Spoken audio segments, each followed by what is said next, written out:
सुट्टी असते, झोपलंच पाहिजे 3 तास टर, यायचंच नाही. म्हणजे प्रकृती साधकांची देखील, ज्यांना आपण सत्वगुणांच्या भावलहरीमध्ये विचरण करणाऱ्या साधकांच्या देखील 3 अवस्था असू शकतील, तर जनरल माणसांचं काय? नित्य येणारे, नैमित्तिक येणारे आणि प्रासंगिक येणारे. नित्य येणारे बहुतांशी सत्वगुणी, नैमित्तिक येणारे मधून मधून. गुरुपौर्णिमेला सगळे हजेरी लावतात जवळपास.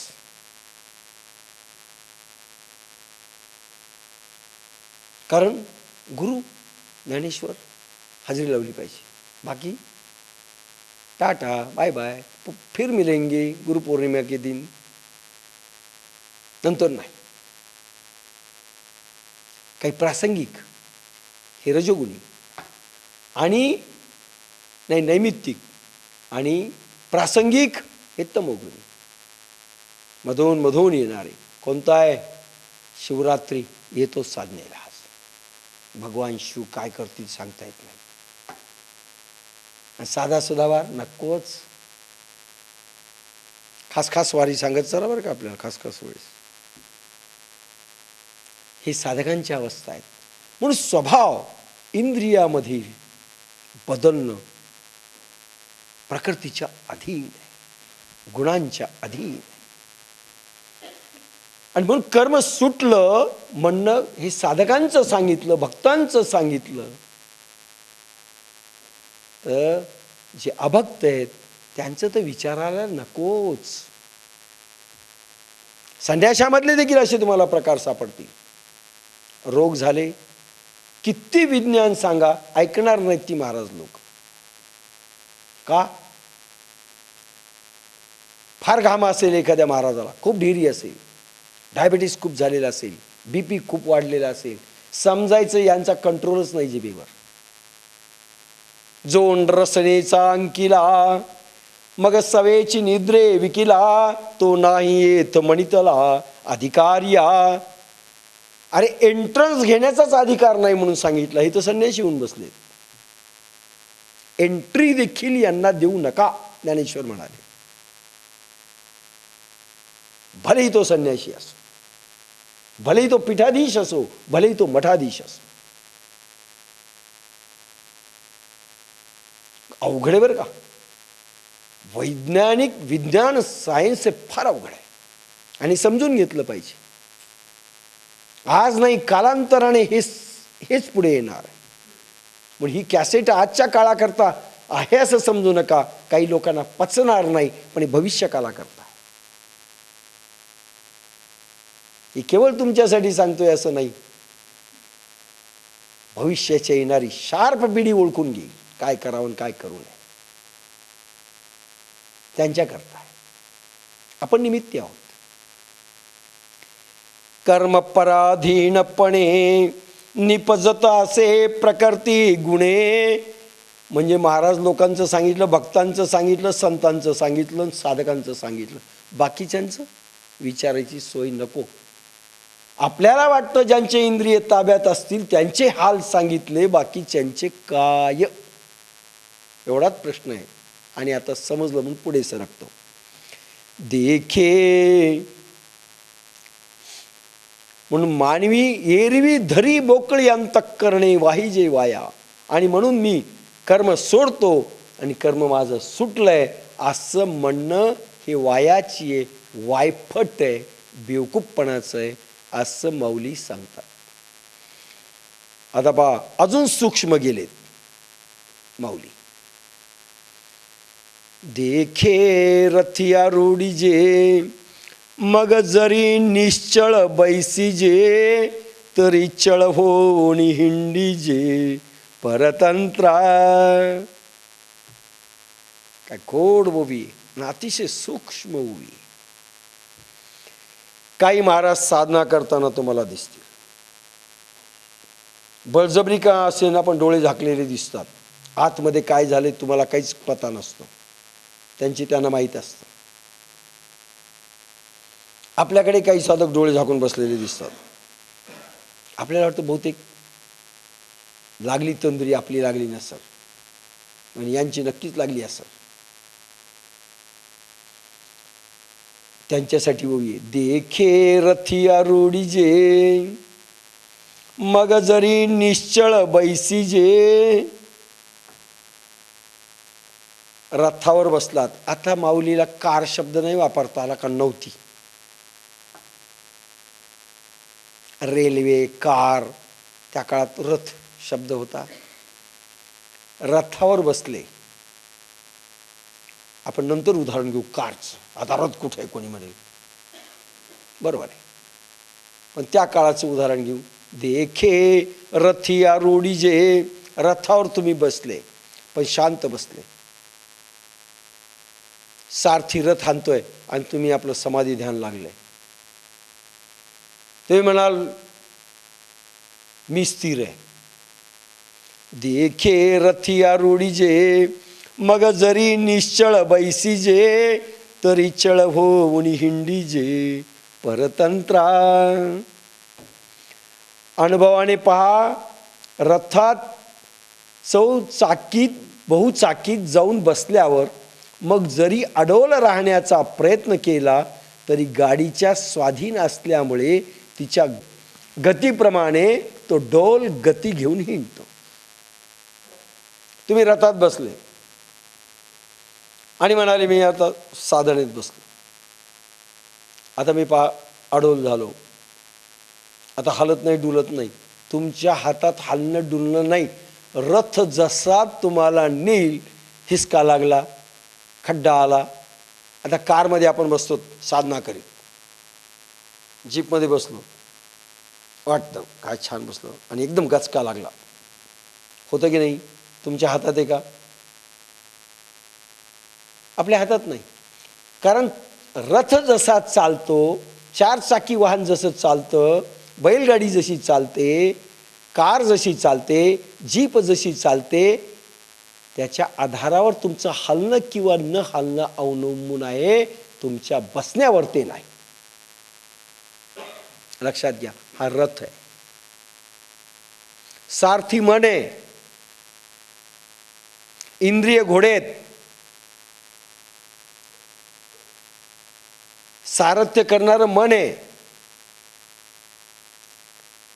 आणि तुम्ही जरी बसले साधनेत निश्चळ होऊन, तरी हा रथ, तो मन जसा घोडे इंद्रियांचे उडतील तसा पळत असेल, तर तुम्ही निश्चळ बसले तरी काही फायदा होणार नाही. तमोगुणी मन असेल तो डोल काही तो बरोबर हलविल तुम्हाला. आणि मग अनेक साधक म्हणतात काय करा, आता तुम्ही जरी डोळे झाकून बसले तरी एक मन तुमच्याशी गप्पा मारतं, ए बसू नको, उगाच आलास, पोट गडगड करायला. चार साधक आजूबाजूला बसले, ते म्हणतील याचं चरवंतर पण नाही. मग दुसरं मन म्हणतं नाही नाही चांगलं नाही उठून जाणं, बस. तिसरं मन म्हणतं काम होतं, उगीच आलास तू, काम तसंच राहिलं. चौथं मन म्हणतं नाही नंतर करू. दुसरं मन म्हणतं, पुन्हा ते म्हणतं नाही डोळे उघडून पहा बाकीचे कसे काय करायले. मग पाहिले तर तो पाहायला, समजा दुसरा साधक आजूबाजूला, नाही एक मन म्हणतं डोळे झाकून घे, पाहिले. सोंगाणी समोर बसलेत, डोळे झाकून घे, असं दाखवा, बेडवले. ही आपसातलं द्वंद्व चालू आहे पा बोलण्याचं. बड बड बड बड बड बड मन करत राहतं. आता तुम्ही निश्चळ बसले काय, नाही बसले काय, ते रथ तुमचा चालायचला ना, इंद्रियांचा, घोड्यांचा, मनाचा. आणि मग म्हणते आमचं मनच लागानं म्हणून आम्ही बसलोच नाही, तटकन उठतात की जातात.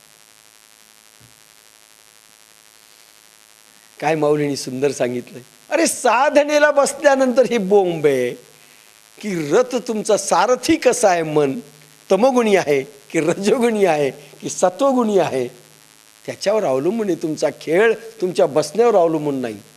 म्हणून अन्न कसं खाता त्याच्यापासनं, प्रयोग कोणते केले त्याच्यापासनं, भावभक्ती कशी त्याच्यापासनं त्याच्यावर अवलंबून आहे बाबा रे खेळ. नुसत्या बसण्यावर तुमचा खेळ नाही. भले तो महाराज असो, भक्त असो, संत असो, अजून कोणी असो. पहा कर्म थिअरी. देखे रथिया रोडीजे, मग जरी निश्चळ बैसीजे, तरी चळ होऊन हिंडीजे परतंत्रा. अरे रेल्वेत जरी बसलं असं वाटतं शांत बस, पण खटखट खटखट खटखट खट आपलं असं चालूच असतं बरं का. पण आपल्याला वाटतं काय नाही, हिसके कमी लागतात, गाडीत जास्त.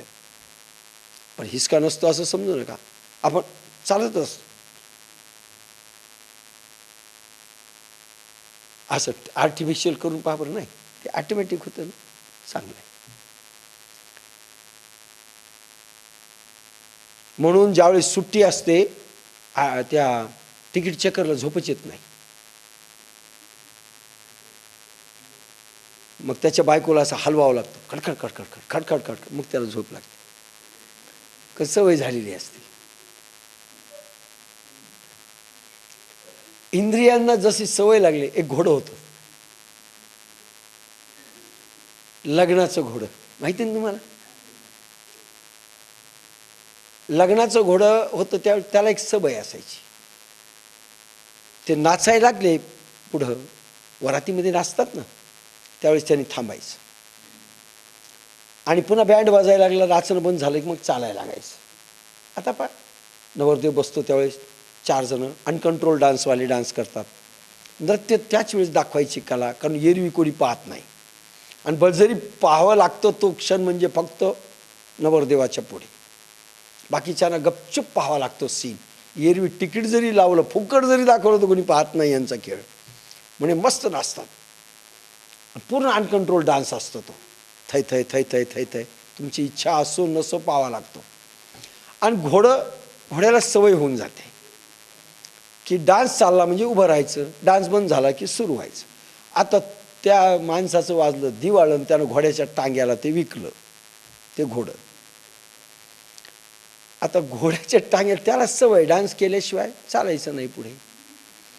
आता तुमच्यासारखा प्रवासी जाऊन बसला, आता घोडं एका ठिकाणी गेलं, उभा राहिल्यानंतर हा खाली उतरला आणि डान्स करायला लागला तो ड्रायव्हर.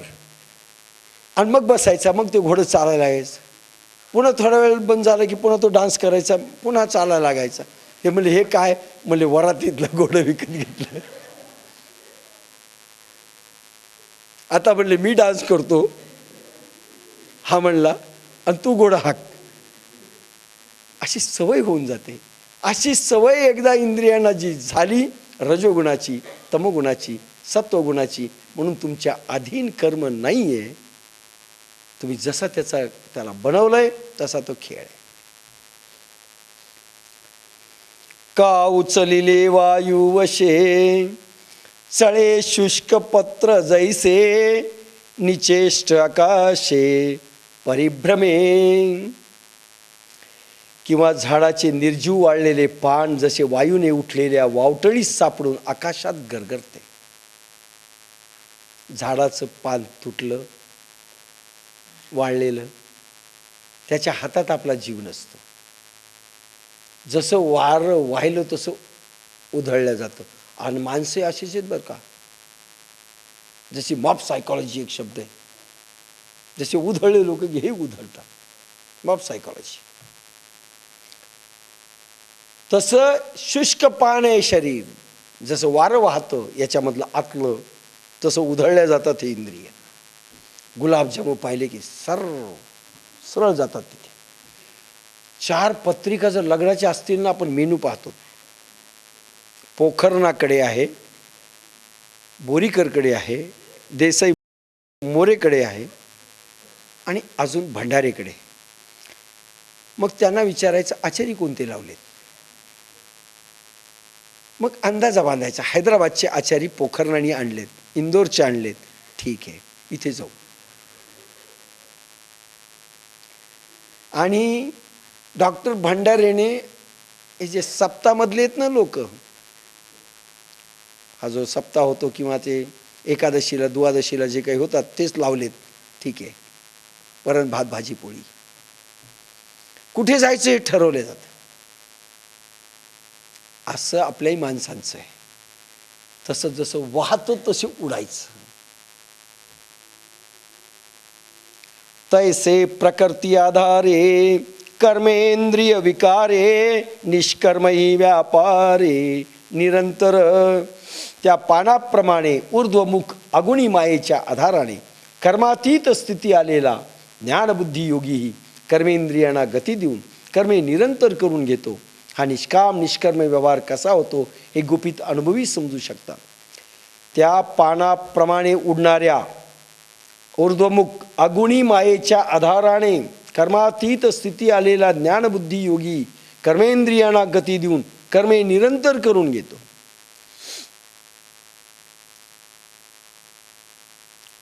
आता दुसरा प्रकार सांगितला आहे. जे सिद्ध पुरुष झालेत, तीर्थंकरांची स्थिती आली, केव्हाही समाधी लागू शकते, केव्हाही उतरू शकते आणि केव्हाही व्यवहारात उतरावं लागतं, बोलण्याकरता, भाषण देण्याकरिता, काही करण्याकरिता. त्या सिद्धांनाही कर्म सुटलेलं नाही. आता ही ओवी दाखवते. करण्याचा प्रकार वेगळा असेल, लक्षात घ्या. प्रकृती अधीन असणाऱ्या गुणांमध्ये, गुणांच्या त्रिगुणांच्या अधीन असणाऱ्यांची तर गोष्ट सोडाच, पण जी माणसं खरंच गुणातीत गेलेली आहेत, सिद्ध झालेली आहेत, ज्यांना इंद्रिय आवरता येतात, केव्हाही सोडता येतात, तेही कर्माच्या अधीन आहेत. पण वेगळा प्रकार आहे. तो प्रकार कसा तो सांगितला आहे. तैसे प्रकृती आधारे कर्मेंद्रिय विकारे निष्कर्म ही व्यापारे निरंतर. निष्कर्म झालेले आहेत, निष्काम झालेले आहेत. पण समजा व्यवहारात आले, व्यवहार करायचा आहे, त्यावेळेस भूक लागेल. 12 वर्ष जरी महावीरांनी खाल्लेलं नसेल, 11 वर्षपर्यंत खाल्लेलं नसेल, तरी ज्यावेळेस प्रचार